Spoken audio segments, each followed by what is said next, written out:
sa iisang hari, kailan may mananatili. Pag-ibig niya'y walang hanggan,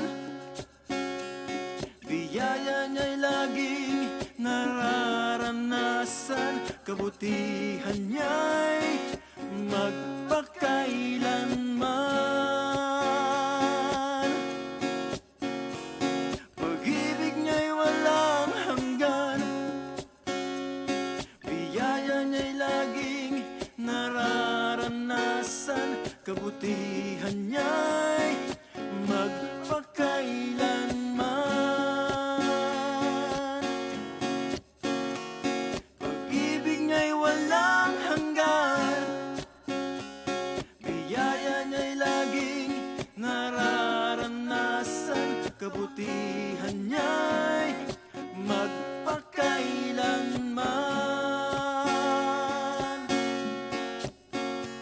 Kabutihan niya'y, kabutihan niya'y, kabutihan niya'y magpakailanman.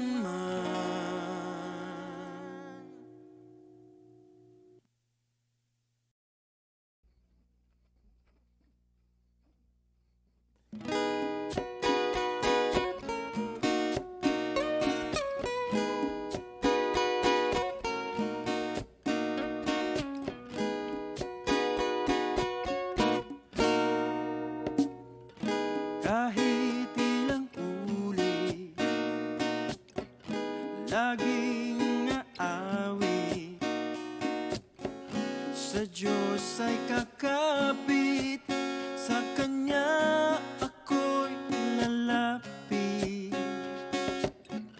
Hindi magsasawa, ako'y sasamba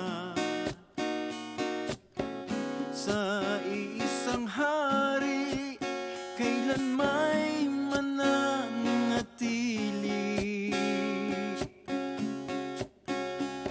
Pag-ibig niya'y walang hanggan, biyaya niya'y laging nararanasan, kabutihan niya'y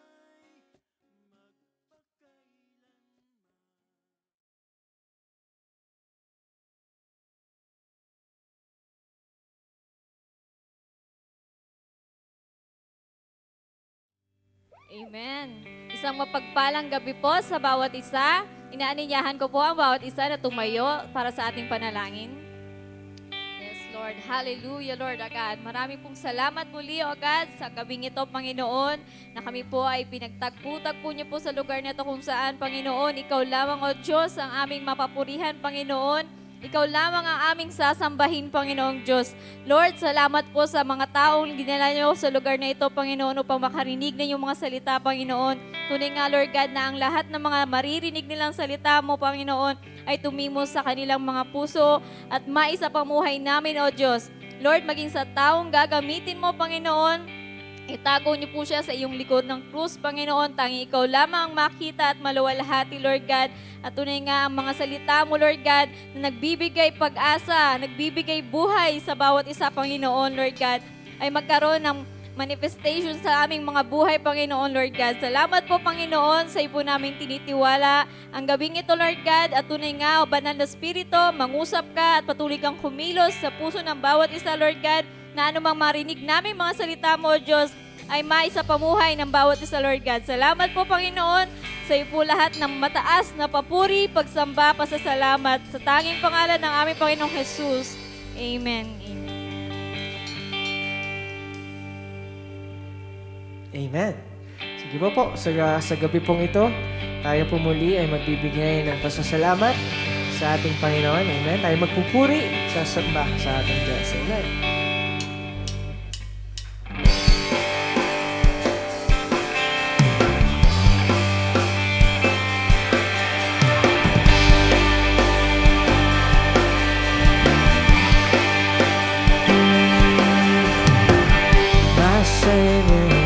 Redeemer, lifting me from the miry clay.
Father's only Son. 'Cause you came in from the everlasting to the world we live. The Father's only Son. So you lived, you died, you rose again on high. You opened the way for the world to live again. Hallelujah. For all you done. You lived, you died, you rose again on high. You opened the way for the world to live again. Hallelujah. For all you done, for all. Oh, for the last time we will sing you live. Hey, you live, you died, you rose again on high. You opened the way for the world to live again. Hallelujah. For all you done, for all you sing. Hallelujah. Hallelujah. For all you've done. Hallelujah. Hallelujah. For all you've done. Let's go.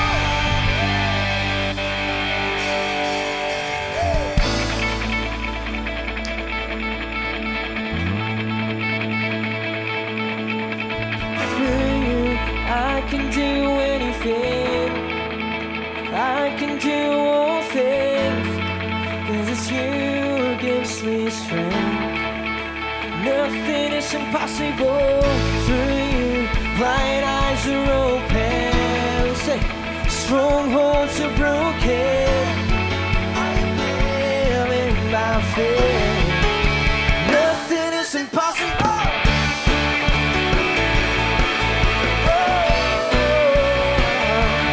Nothing is impossible.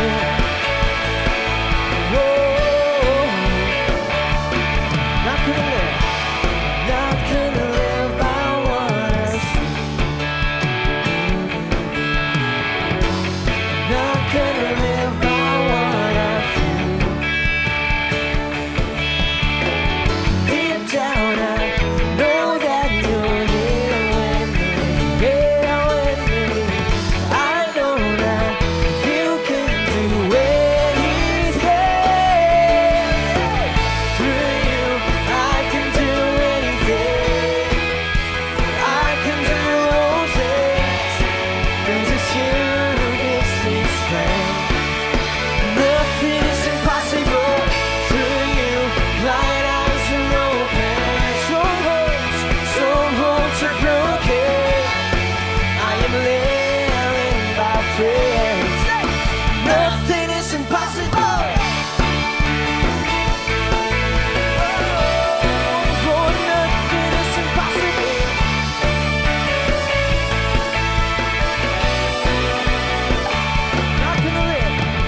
to Him.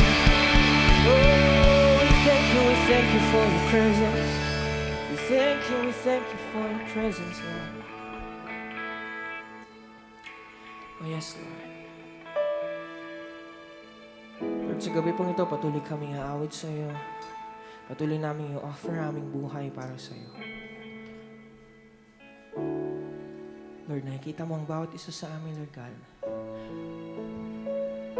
Habang inaawit namin, Panginoon, ang kantang ito, ito ay maging panalangin na aming mga puso sa gabi pong ito. That, Lord, here I am. Here we are, worshiping your name. And we call upon the name of Jesus tonight. Oh, yes, Lord.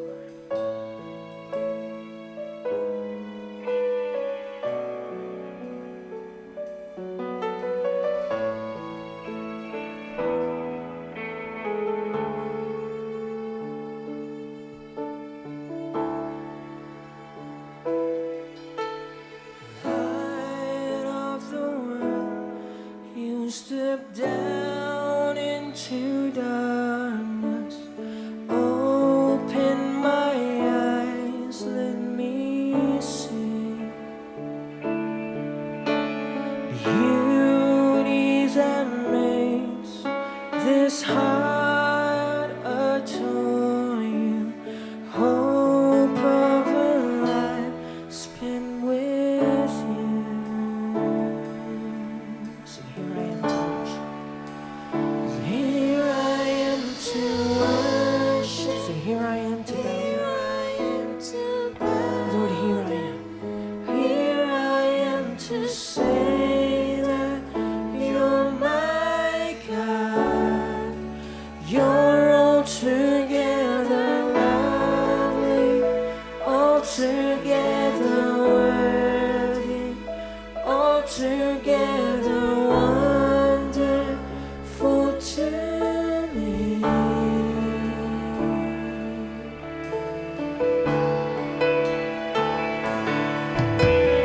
King of all days, oh so highly exalted, glorious in heaven above.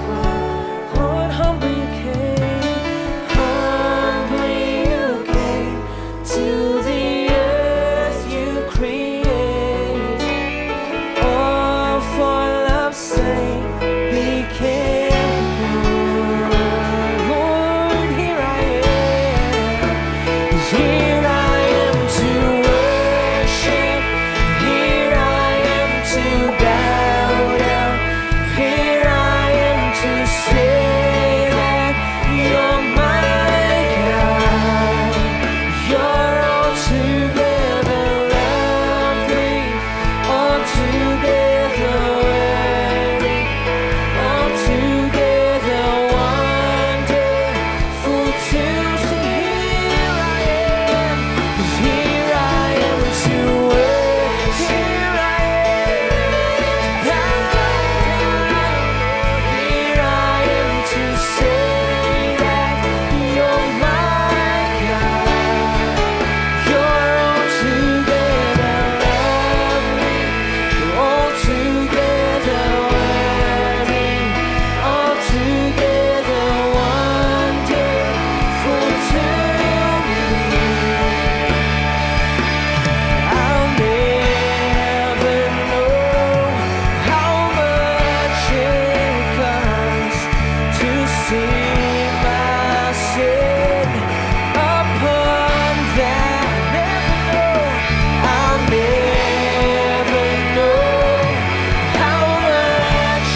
altogether lovely, altogether worthy, altogether wonderful to me.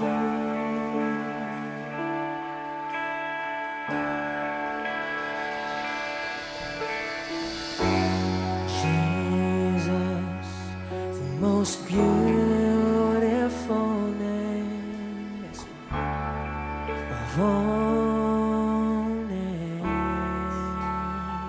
And Jesus, the only name that brings healing and strength.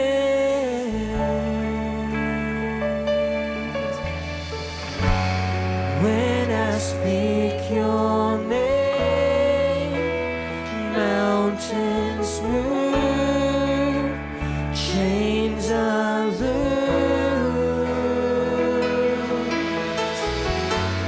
When I speak your name, darkness flees.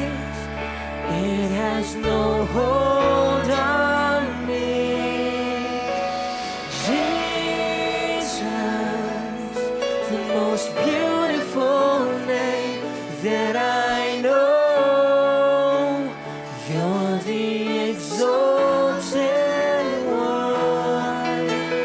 Jesus, you have the power alone. You lift the lonely one. Jesus,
maraming salamat sa gabi pong ito, Lord God. Lord, tunay nga, tinataas namin ng iyong pangalan, Panginoon. Lord, wala pong ibang maitaas sa gabi pong ito, kundi ikaw, Panginoon. Dahil alam namin na ang iyong pangalan ay the most beautiful name, Panginoon. There is joy, there is peace, there is healing in your name. Lord God, as we listen to your word sa gabi pong ito, once again, ang bawat isa na nakikinig, maging sa aming mga tahanan, na nanonood sa aming live stream, Lord God. Lord, speak to your children. Kausapin mo ang bawat isa sa amin, Panginoon. Maraming salamat. We thank you for your presence. We thank you, Holy Spirit, for moving in this place, moving in our midst, Lord God. We bless your name. We glorify your name. Sa iyo ang lahat ng aming pagsamba, aming mga papuri, O Diyos. Sa pangalan ng aming Panginoong Yesus. Amen and amen and amen.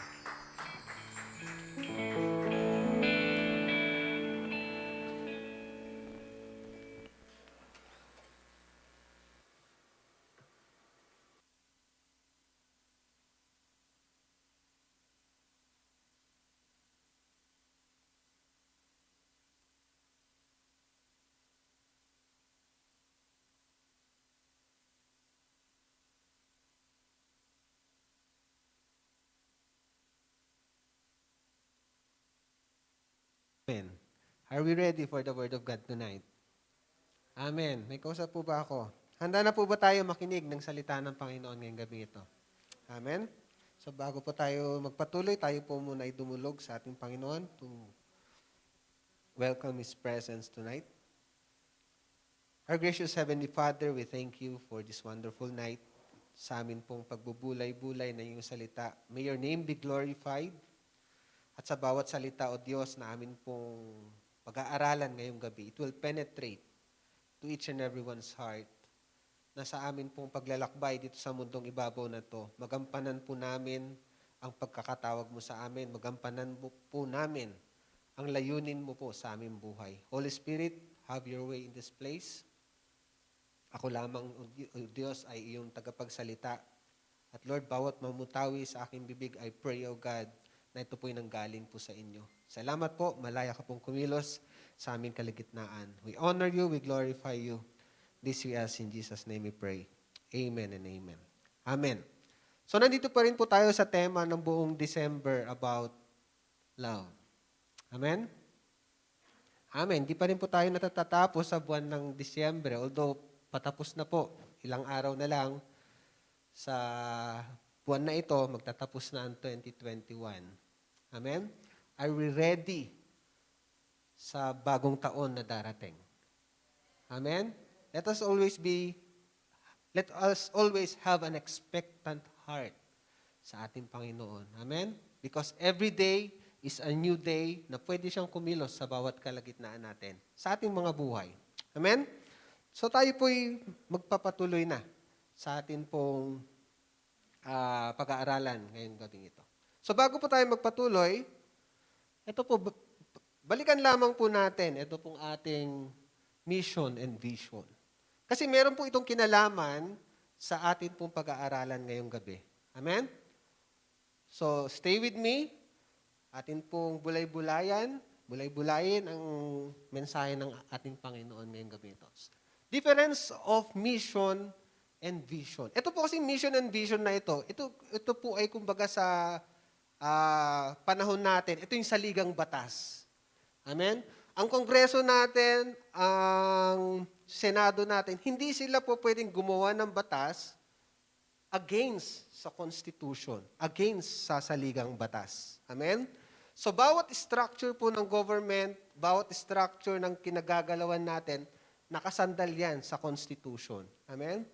Ganon din po sa bawat iglesia, sa bawat institusyon, sa bawat kumpanya, merong mission at vision. Amen? Ano bang ibig sabihin ng mission? Lagi natin sinasabi, ano yung mission? Ikaw, tanungin mo yung katabi mo, anong mission mo sa buhay? Sige, kausapin nyo. Anong mission mo? Amen? So, maaaring iba, hindi alam sagot. Amen? Pero ito po, titignan natin. Ano ba mission?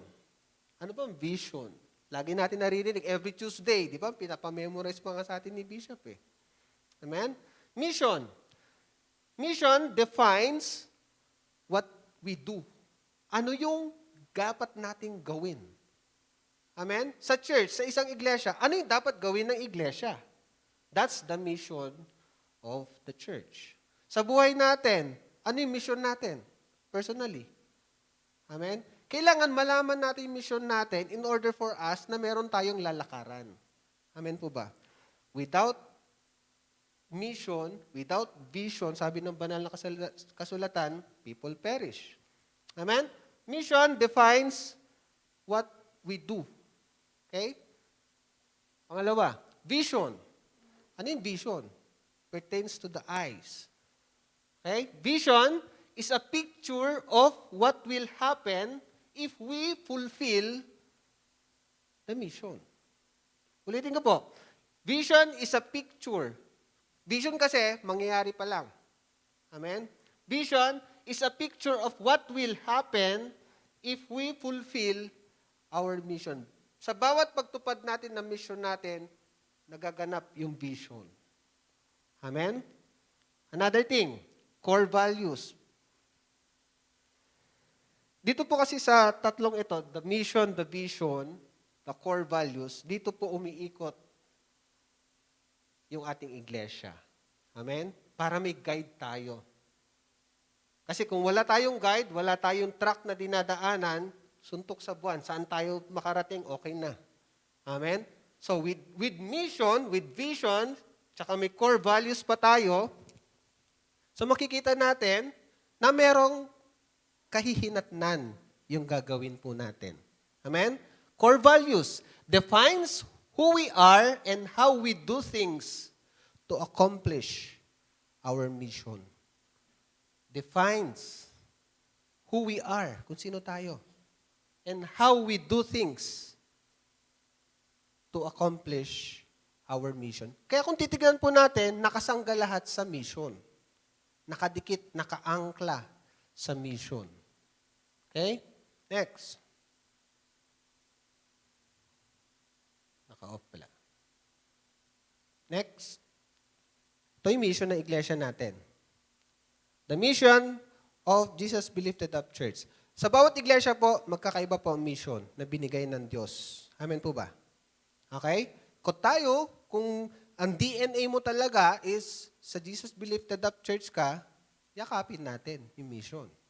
Amen po ba? Parang sa Pilipinas din, may mission tayo bilang Pilipino. Kasi kung dugo mo Pilipino and yet, ang gusto mo lagi sa ibang bansa, better you go abroad. Amen? So makikita natin mission ng iglesia, to lift up the name of Jesus, ito laging pinapamemorize sa atin, and to preach the gospel of the kingdom to the nations, and proclaiming that He is the only way, the truth and the life, and no one comes to the Father but by Him. That's our mission. Ito yung, kumbaga, natin, sanggalan natin. Okay? The vision. Ito yung tulad ng binanggit ko po kanina, ano ba yung vision? It's a picture of what will happen if we fulfill our mission. Vision. A faithful church motivated to live victoriously and as a light in this world through the first love of our Lord Jesus Christ. That's our vision. Okay? Mailapit natin yung mga tao. Maging ilaw tayo. Okay? Ito yung core values natin. Ano ulit po yung core values? Defines who we are and how we do things to accomplish our mission. Core values. Ito po nilagay sa puso po ng ating bishop, ng ating Panginoon. Love God above all. Love your neighbor as yourself. Faithfulness, having faithfulness and integrity. Okay, that's our core values sa iglesia po natin. So bakit po hinighlight yung love your neighbor as yourself? Kasi ito po yung pag-uusapan po natin ngayong gabing ito. Amen? Loving our neighbor as ourselves. Do we love our neighbor? Amen? Maganda po, mahalin natin neighbor natin. Pero sa pagmamahal natin sa neighbor na yan, hindi basta-basta. Amen po ba? Hindi basta-basta. If we do not have that courage, if we do not have the presence of the Holy Spirit, especially kung salungat ang identity ninyong dalawa. Tama po ba? Amen? So madaling magsabi, we love God. Mahal natin ang Panginoon. Pero ang tanong lagi, kaya din ba nating mahalin yung kapwa natin? Kasi nakikita na natin nakakasama natin Okay? Ito palang, isa pala sa mga core values natin is about loving our neighbor. Okay? We cannot perform, we cannot fulfill the mandate of God, sabi ko nga kanina, if we do not know our mission, if we do not know our vision, if we do not know our core values. Yung isa pala sa mga core values ng iglesia natin is loving our neighbor. Kasi loving God, always na yan Instinct na yan Tama po ba? Pero loving our neighbor, hindi palagi meron. Okay? Isa pala sa core values ng iglesia natin is about loving our neighbor. One of our church core values is to love our neighbor. Yung binanggit ko po kanina. We cannot fulfill the mission that God designed for the church if we do not know or we are not familiar with our core values. Amen? Mahirapan tayo. Wala tayong direksyon. Amen? Kaya nga po, laging tinuturo about our mission, about our vision. Kasi yun ang sandalan natin. Sabi ko nga po kanina, kumbaga sa institusyon ng bansa, yun ang konstitusyon. Na bawat gagawin nilang batas, nakaangkla, nakasandal sa konstitusyon, sa saligang batas. They cannot make a law against dun sa saligang batas. Amen? So ito rin po sa atin, we cannot fulfill the mission of God if we do not know the vision that God placed in our hearts, especially dun sa leader po natin. And if we are not familiar dun sa core values ng iglesia. Amen? Kasi wala kang direksyon. Tama po ba? Tama po ba? Amen? Kaya nga pagtanungin mo ang tao, anong vision mo 5 years from now? Pag yung tao walang masagot with regards to 5 years from now, 10 years from now, maaaring wala siyang vision sa buhay niya. Kasi, pag walang vision ng isang tao sa buhay, walang direksyon. Amen? Kaya nga bago pa man itayo, habang tinatayo ang iglesia, sineset na ng Panginoon yan about the vision, the mission of the church. Kasi sandalan yan direksyon. Amen?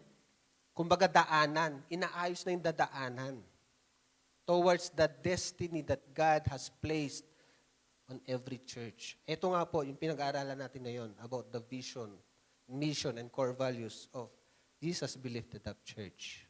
Ulitin ko po, we cannot fulfill the mission that God designed for the church if we do not know or we are not familiar with our core values. Alam ba natin, ang core values pala, isa sa core values pala natin is loving our neighbor. Kaya po, pag wala sa puso yan, may dumating man na bago o walang bago, okay lang. Tama po ba? Kasi wala sa puso ang core values. Integrity, okay lang malate. Kasi wala naman sa puso mo ang core values na mayroong integridad pala sa core values natin. Tama po ba? Amen. Amen? Diba? Ano pa yung iba? Kung wala sa puso natin ang core values natin, come what may, suntok sa buwan. Amen? Pero pinapaalalahanan po tayo ng Panginoon ngayong gabing ito na we have to embrace the vision. We have to embrace the mission. We have to embrace the core values that we have. Amen? To be tagged as mission accomplished ng ating Diyos. Pagka humarap na po tayo sa Kanya, let us practice it by our heart and by mind. Well done, good and faithful servant of God. Paano nasabi ng Diyos na faithful ka? Paano nasabi ng Diyos na okay ka? If sa mundong ibabaw naman, you did not perform well. Amen? Hindi sasabihin ng Diyos yun, well done, good and faithful servant of God. Kung sa mundong ibabaw na to, habang buhay tayo, taliwas sa salita ng Diyos yung mga ginagawa natin.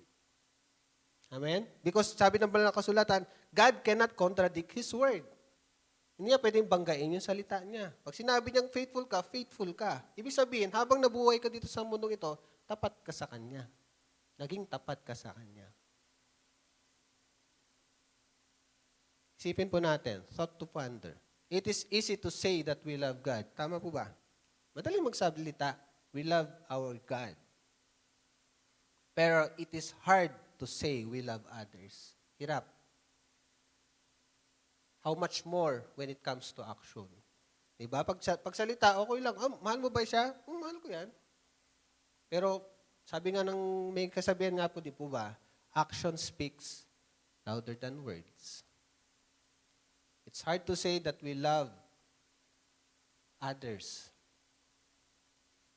That is why many verses, dito po sa banal na kasulatan, marami pong verses dito sa banal na kasulatan, or passages in the scripture, supporting that we should love other people and other fellow brethren. Amen? It's mandate for us. Sabi ko nga po kanina, it's hard. Hirap. Lalo kung magkasalukot kayo ng ugali. Di po ba? But we can. It's hard, but we can. Pwede. Ito pong pag-uusapan natin ngayong gabing ito. Grow in love for brethren. Grow in love for brethren. Ibig sabihin ng grow, step by step, inch by inch, hour by hour, day by day. Hindi abrupt, malaki na agad. Di po ba ang tanim, nag-umpisa sa seed? Di po ba? Hanggang lumalaki, nade-develop. Ganon din po yung pagmamahal natin sa brethren natin. Hindi naman agad mahal mo na siya eh. Tama po ba? Nade-develop siya. Yung ugali niya, yung ugali mo, habang nagkikiskisan, nakikita natin yung faults natin, nakikita niya yung faults niya, then nagkakaroon ng connection, hanggang sa binabago tayo ng Panginoon day by day, hour by hour. Just open. Just be open dun sa correction ng Diyos sa bawat isa po sa atin. Grow in love for brethren. Ano po sabi dito sa Matthew 27:37-40? Jesus replied, "You must love the Lord your God with all your heart, all your soul, and all your mind." Verse 38, "This is the first and greatest commandment." 39, "And second," ito po kasi sinum up na ng Diyos yung mga batas, commandment dun sa Old Testament. Dun sa New Testament, sinum up niya. Okay? Second is equally important. Pareho din daw na mahalaga. Love your neighbor as yourself. So, ibig sabihin pala, if you do not love your neighbor, ang bato pala nun sa atin din, we do not love ourselves. The entire law and all the demands of the prophets are based on these two commandments, sabi ng ating Panginoon. Sinum up, sinamarize. Pagkadami-daming commandments sa Old Testament, di po ba? Pero sa New Testament, sinamarize ng ating Panginoon. Kasi hirap ang tao, i-memorize lahat. Kasi hindi mo kayang gawan ng masama ang kapwa mo kung minamahal mo ang Diyos. Tama po ba? Hindi mo kayang gawan ng masama ang kapwa mo kung minamahal mo yung sarili mo. Love your neighbor as yourself. Ano po sabi dito sa 1 John 4:20-21? If someone says, love God, but hates a fellow believer, that person is a liar. Sinungaling daw. Yung nagsasabi na mahal niya ang Diyos, pero galit naman siya sa kapwa niya.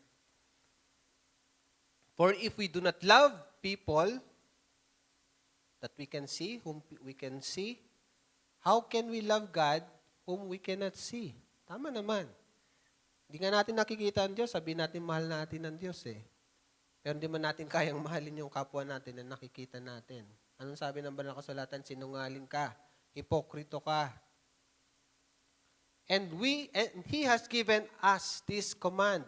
Those who love God must also love their fellow believers. Anong sabi po sa, I think this is 1 Corinthians 14. Let love be your highest goal. Let love be your highest goal. Marami na po tayong nakikita ngayon, lalo na mag-e-eleksyon. Di po ba? Mag-post yung isa. Ang dami, tad-tad ng bash. Di po ba? Kasi meron siyang kandidato, meron din kandidato yung isa. Wala, hindi na tayo magkatagpo. Pero sa atin po mananampalataya, we do not have to, anong tawag doon, patulan yung mga ganong mga senaryo. Sabi nga kanina, let our light shine. You have your own candidate, pero hindi mo na kailangang patulan pa yung mga pinagsasabi nila. Amen? Let love be your highest goal. Ano po sabi dito? Unless you are not with the person, ito po makikita po kasi natin, madaling magsalita na kaya natin mahalin yung kapwa natin. Unless you are not with the person, you will not grow in love. Bakit? This may test the love you have for the person because of individual differences natin. Masusubok lang yung pagmamahal mo sa kapwa mo pag lagi mo na siyang nakakita, lagi mo na siyang nakakasama. Diba? Bakit? Because of our individual differences, because of our different upbringings. Maaaring sa pamilya niya, liberal sila. Ikaw naman, conservative. Kaya pag nagsama kayo, magkakaroon ng kiskisan. At doon malalaman if you truly love the person. Yung family background, magkakaiba ang family background natin. Magkakaiba ang kultura natin. Family orientation natin. Unless you are not with the person, you will not grow in love. Kaya nga binibilin lagi sa atin ng Panginoon, do not forsake the assemblies of the saints. Amen? Magkakaiba man tayo ng mga pag-uugali, bakit sinabi pa rin ng banal na kasulatan na huwag nating kaligtaan ng pagsasama-sama? Dahil doon po nade-develop yung pag-ibig natin sa bawat isa. Amen? To grow in love for brethren, una, our priority is to love. Ano bang priority mo sa buhay mo? Sabi po dito sa John 13:34-35. So now I am giving you a new commandment. Love each other just as I have loved you. You should love each other.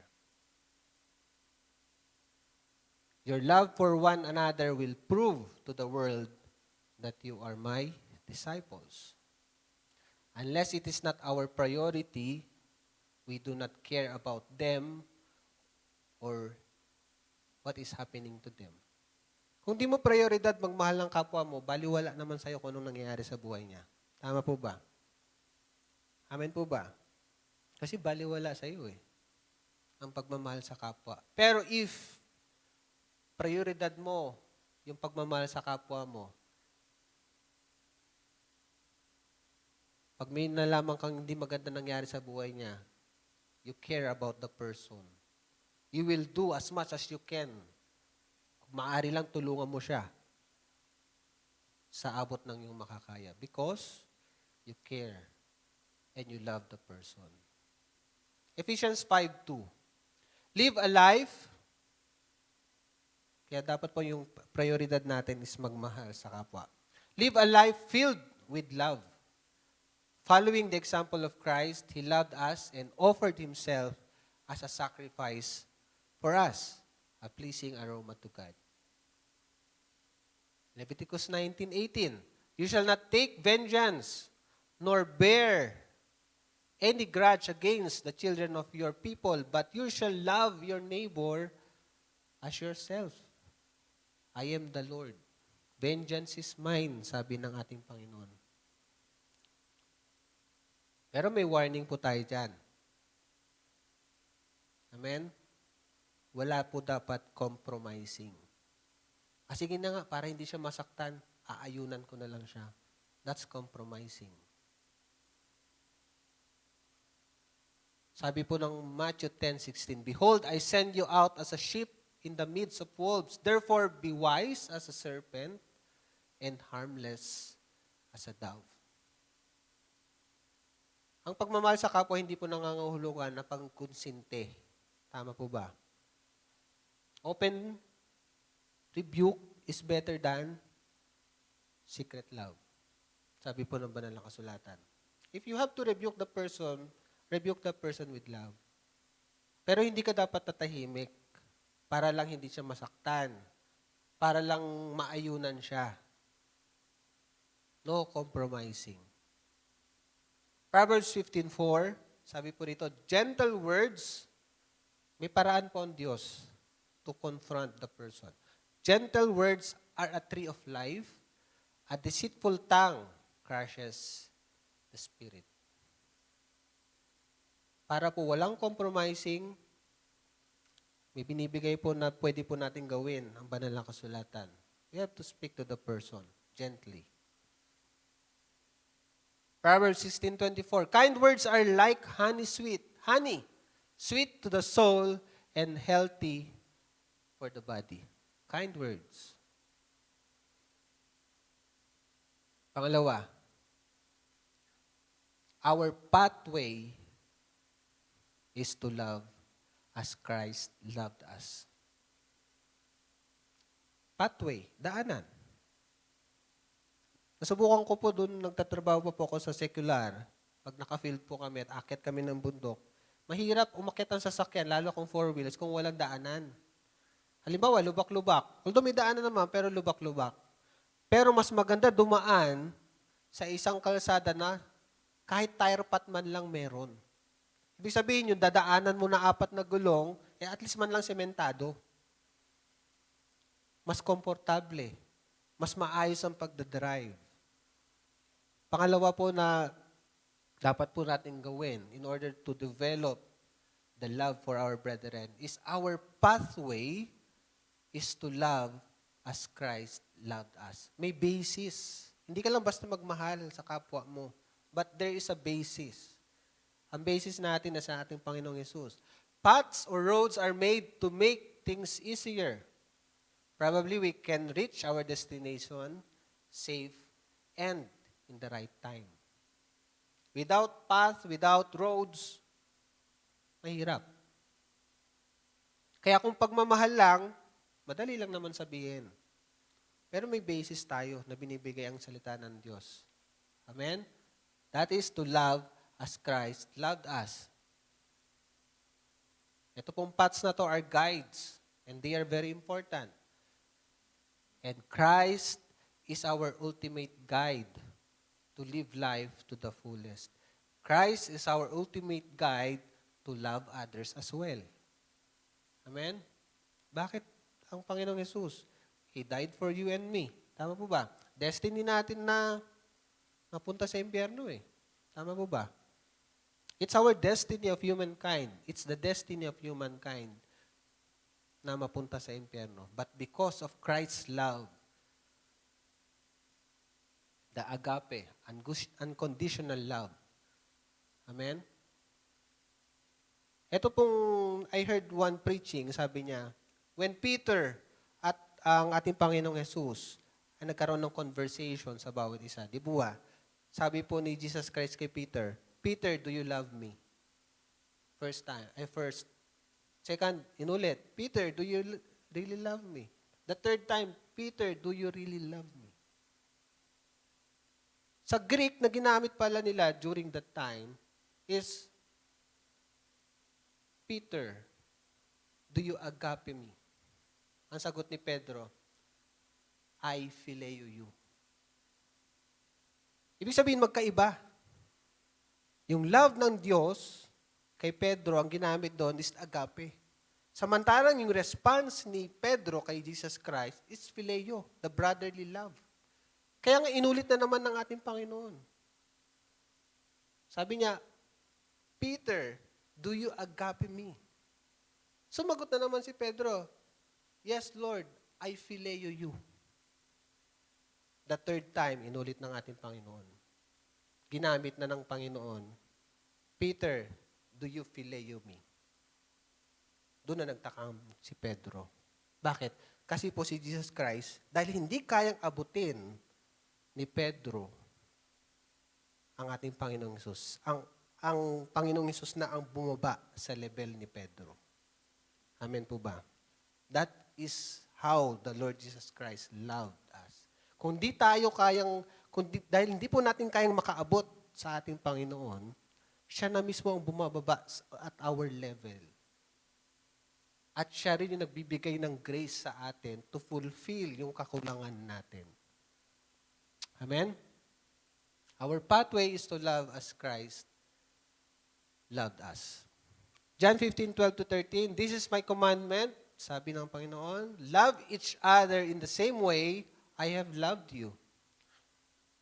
There is no greater love than laying down one's life for one's friend. Hindi basta-basta, alay mo yung buhay mo para sa kaibigan mo. Amen? If you do not have that love, that unconditional love. He laid down His love for us. So makikita po natin, who can measure this love? Hindi mo kayang i-measure yun, yung ginawa niya. Amen? Yung pagmamahal ng Diyos sa tao.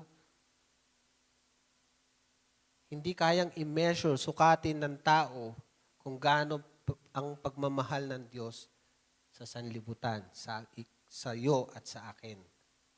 He gave up the comforts, joy, and adoration of heaven for us to have a chance to be with Him in heaven. Binigay niya yung comfort niya. Okay naman na siya dun eh. Tama po ba? Pero dahil sa pagmamahal ng Diyos sa tao, isinantabi niya yung comfort na yan. Isinantabi ng Diyos yung anong meron siya sa kalangitan. That's unconditional love. Nakipagpalit siya para sa iyo at para sa akin. 1 John 4:19. Ano sabi po rito? We love each other because He loved us first. He first loved us. Instinct for everyone to love. Instinct sa tao, magmahal. Kahit sa hayop nga, kikita mo may pagmamahal yan eh. Even worst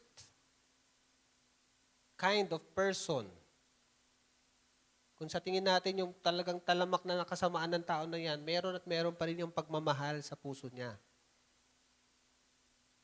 Kasi, innate sa tao to love. At yung iba, yung pagmamahal na yon sa maling paraan. Pero may pagmamahal doon.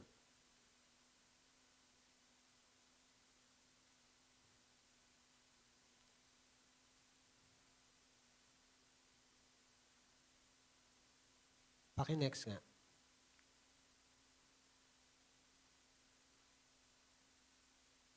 Okay. Matthew 5:38-40. Sabi po rito, you have heard that it was said, an eye for an eye and a tooth for a tooth. Ito po yung instinct sa tao.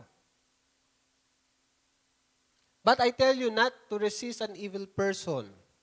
But whoever slaps you on your right cheek, turn the other to him also. If anyone wants to sue you and take away your tunic, let him have your cloak also. Mahirap po gawin yan. Amen? Mahirap gawin. If we do not have the love of Christ. If we do not have that kind of love na meron ng ating Panginoon. Bakit? Instinct sa tao gumante. Instinct sa tao, kasi may pride ang tao. Amen? Instinct sa tao may pride. At yan yung sinasabi ng banal na kasulatan that week, kung sinampal ka sa isa, bigay mo pa yung kanan. Diba? Hirap namang gawin yun. Amen? Pero sinabi ng salita ng Diyos, ibig sabihin, pwede. Matthew 5:44, but I say, love your enemies, pray for those who persecute you. If the Lord is teaching us to love our enemies, how much more to our fellow brethren? Sabi ng banal na kasulatan, love your enemies. Minsan, tayo sa loob ng iglesia, tayo pa mismo yung nagkakagalitan. Tayo pa mismo yung nagkakagatan. Tayo pa mismo yung nagkakaroon ng hindi maayos na relasyon. If the Lord is teaching us to love our enemies, how much more to our fellow brethren? Because we belong to one body. Sabi po ng mundo, blood is thicker than water. For us believers, spirit is thicker than blood. Di po ba? Na-experience po ba natin yon? Amen? Na kung minsan, hindi mo maasahan yung kamag-anak mo, kadugo mo, ang talagang tumutulong pa sa'yo, yung kapatid mo sa Panginoon. Ito po yung sinasabi ko po kanina. Will this be an easy task? Hindi po. In reality, it is hard to do. But with the help, but with the guidance of the Holy Spirit, we can. Mahirap, pero pwede. Amen? Amen po ba? Mahirap gawin, pero pwede. In order to fulfill this commandment, let us focus our eyes on Him. Mahalin mo yung kapwa mo, focus ka sa Panginoon while loving others. Para ang nakikita mo sa Kanya, nakikita mo sa katauhan niya, hindi siya mismo, kundi ang ating Panginoon. Na namatay siya para sa Kanya. Na namatay ang ating Panginoon para sa Kanya. Amen? In that way, ma-encourage yung sarili mo to love the person. Kasi ikaw mismo, minahal din ng Diyos. Minahal din ng ating Panginoon. Hebrews 12:2. In order to fulfill this commandment, focus our eyes on Him. Looking unto Jesus, sabi po sa Hebrews 12:2, the author and finisher of our faith, who for the joy that was set before Him endured the cross, despising the shame, yung hiya, kasi during that time, mapako ka sa krus, kriminal ang labas mo. Kumbaga sa atin ngayon, kung may death penalty yun. Kahiya-hiya. Pero sabi doon banal na kasulatan, despising the shame, and has sat down at the right hand of the throne of God. Dahil sa ano? Sa pagmamahal niya sa atin. Amen? Tawag doon, talagang niyakap niya yung nang mangyayari sa kanya during that time. Alam niya na mapapahiya siya. Alam niya na iba ang trato ng mga tao sa tulad ng ganong case. Pero hindi niya ininda yon dahil sa pagmamahal niya sa bawat isa po sa atin.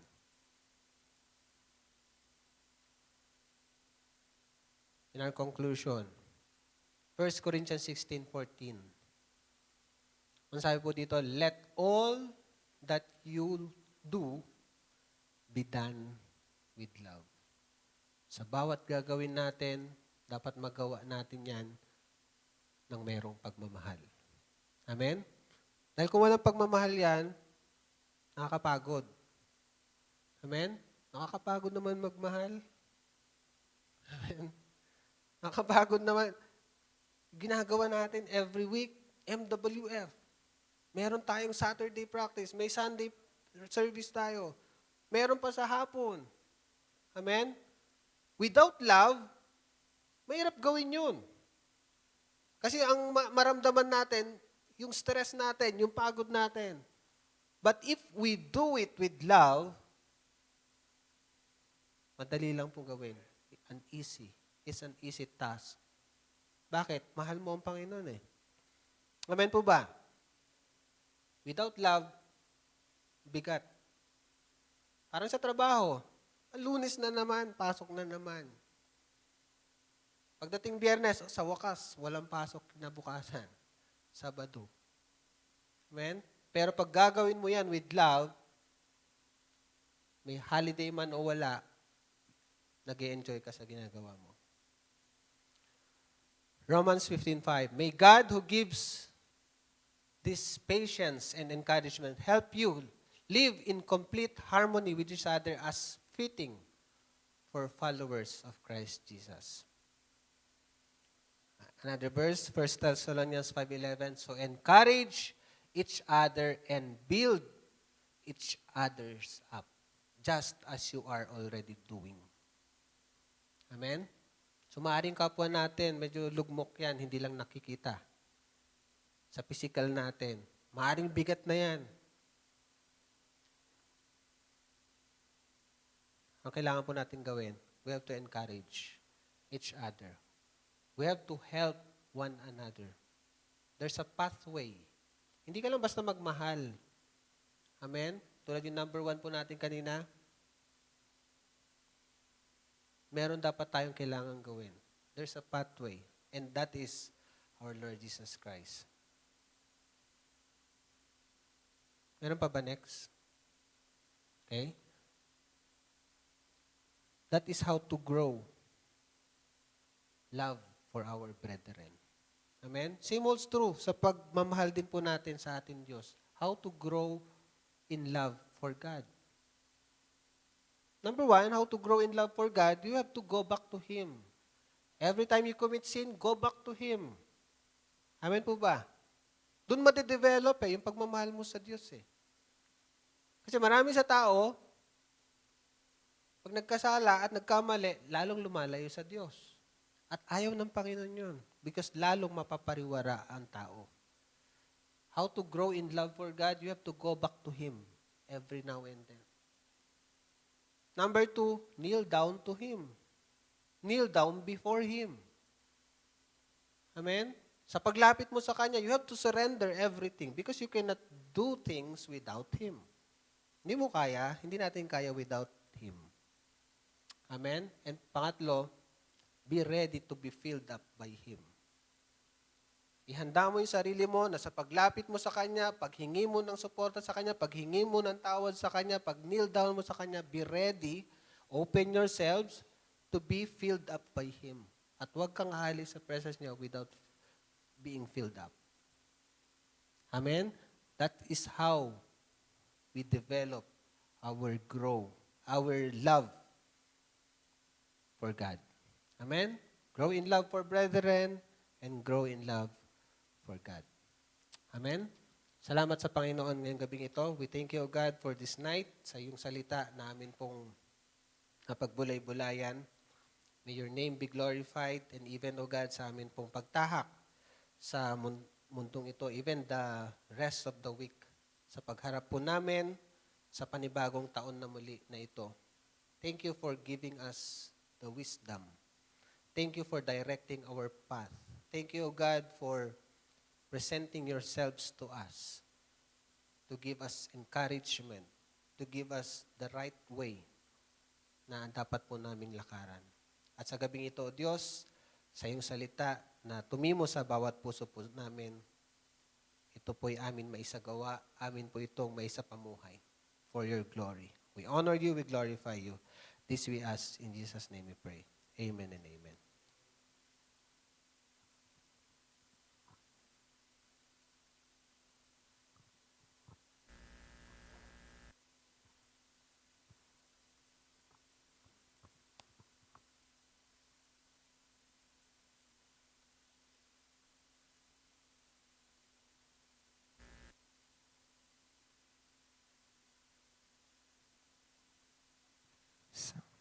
Amen. Sige po, tayo po ay datako sa ating pong pagbibigay sa ating Panginoon. So, basahin lang po natin Ang 2 Corinthians 9, verses 6 to 8. Ayan. Ano po ang sinasabi dito?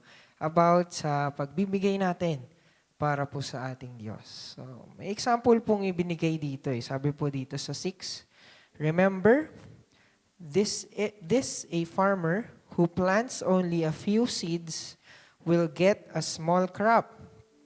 May isa daw pong farmer, kapag siya daw po ay nagtanim ng maliit, siya ay aani ng maliit din. Diba? But the one who plants generously will get a generous crop. Kung sino naman daw po yung farmer na nagtanim ng malaki, ay aani ng malaki. So, hindi po ibig sabihin na kailangan malaki yung ibigay natin. Ang ibig sabihin po nito, dapat malaki ang ating puso na magbibigay sa ating Panginoon. Amen? So, 7, you must each decide in your heart how much to give.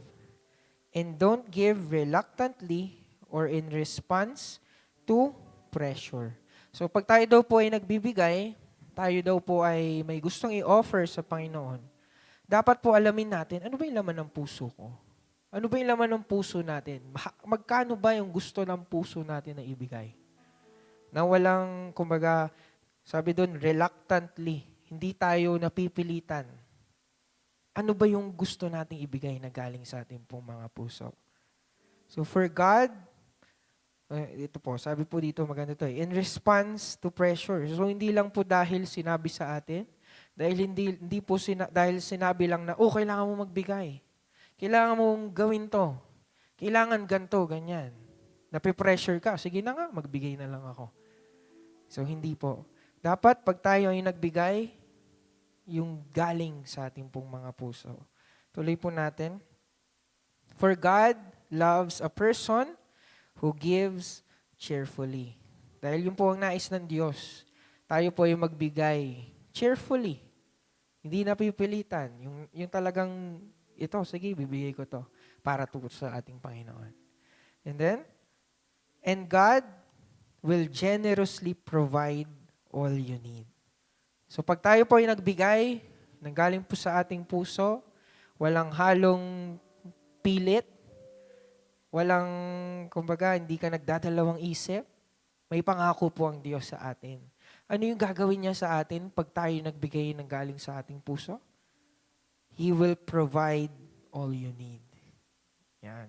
Then, you will always have everything you need and plenty left over to share with others. So sa dami po ng ating mga matatanggap na ibibigay ng ating Diyos, because we give with all of our hearts, kaya po daw nating i-share sa mga tao na nakapaligid sa atin. Kaya magiging blessing pa tayo sa iba.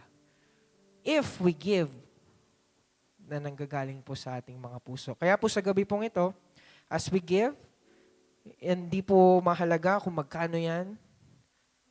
Hindi po mahalaga kung gaano kalaki yan. Ang mahalaga po, gaano kalaki ang puso natin na nais mong ibigay sa ating Panginoon. Ano yung laman ng puso mo na gusto mong ibigay sa ating Panginoon? Amen? Kaya po sa gabi pong ito, tayo po ay manalangin. Panginoon, maraming salamat muli sa gabi pong ito, Lord God. You give us the privilege na magbigay para sa iyo, Diyos. Lord, I pray ng bawat isa po sa amin, O Diyos, na sa pagbibigay namin ito, O Diyos, ay ito po ay galing sa aming mga puso. Na wala pong halong, na hindi po kami napipilitan, hindi po kami nagdadalawang isip, Lord God. Lord, ang mga hawak namin na ito ay ibibigay namin dahil ito po ang laman ng aming mga puso para sa iyo, O Diyos. Lord, maraming salamat. Lord, continue to bless each and every one of us. And alam namin na pinangako mo, Diyos, na kapag kami ay nagbigay ng buong puso, you will bless us abundantly. You will prosper our lives, Lord. We thank you, Jesus. We honor you. We praise your name. In Jesus' name we pray. Amen and amen.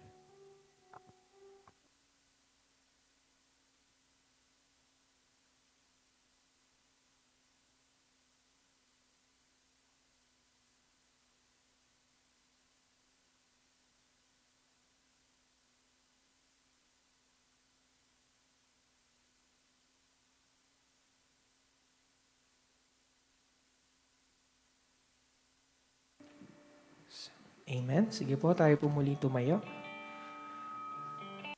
At magbigay papuri, pasasalamat sa ating pong Panginoon sa gabi pong ito dahil alam natin na muli tayong kinausap ng ating Panginoon. Amen.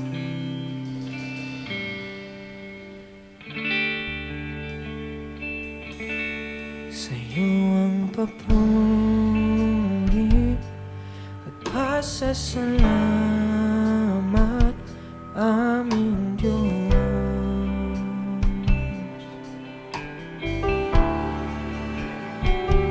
Kalwalhati ay at karangalan alay sa'yo.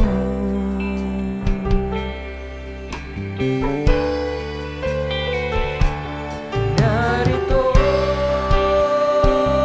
ang buhay ko, Panginoon, gamitin mo, sa'yo lamang iaalay ang puso ko'y sa'yo.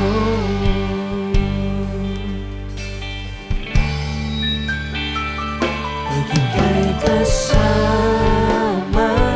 o ano ang ligayang nadarama.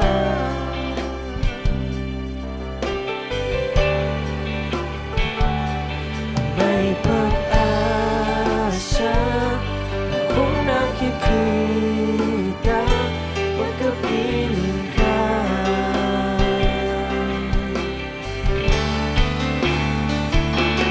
Narito ang buhay ko,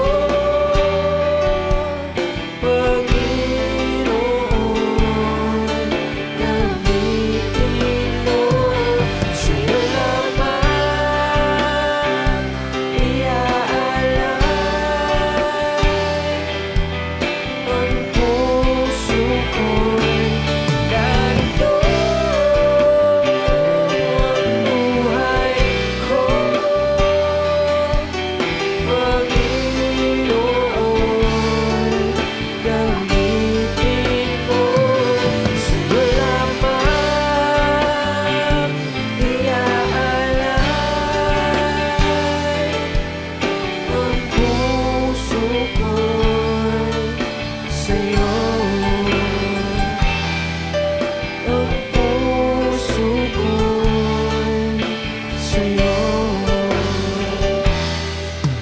Ang puso ko'y sa'yo.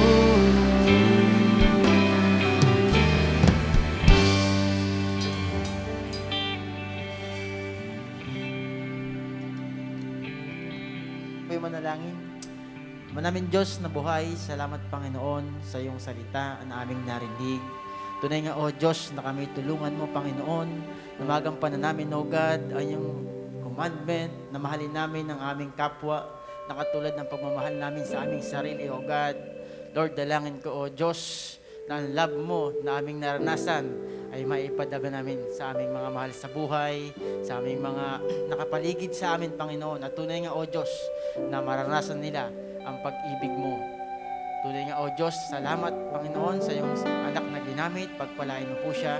Ikaw po, Panginoon, ang siyang magbigay ng mga pagpapalat, wisdom, knowledge, O God, understanding, Panginoon. Lord, dalangin ko rin, Panginoon, sa aking mga kapatid na narito. Sila po'y pagpalain mo at maranasan po namin ang iyong pag-ibig habang kami nandito pa sa lupa. At sa mga nanonood, O God, sila po'y pagpalain mo in the name of Jesus. Maranasan nila ang pag-ibig mo, ang pagsama mo sa kanila, O God, ay tunay nga, O Diyos, na kanilang maranasan. Salamat, Lord, sa mga biyaya, sa mga pagpapala, at higit sa lahat sa buhay na walang hanggan. Pinupuri ka namin, dinadakila ka namin sa pangalan ni Jesus. Amen and amen.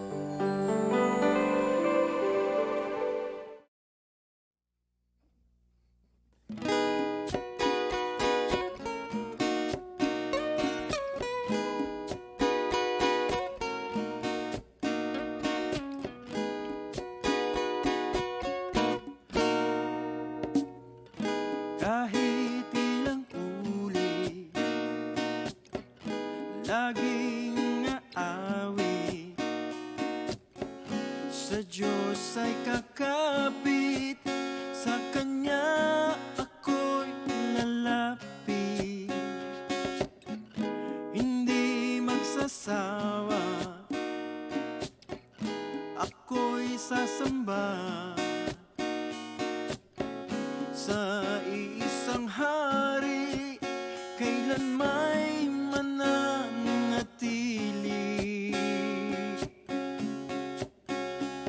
Pag-ibig niya'y walang hanggan, biyaya niya'y laging nararanasan, kabutihan niya'y magpakailanman.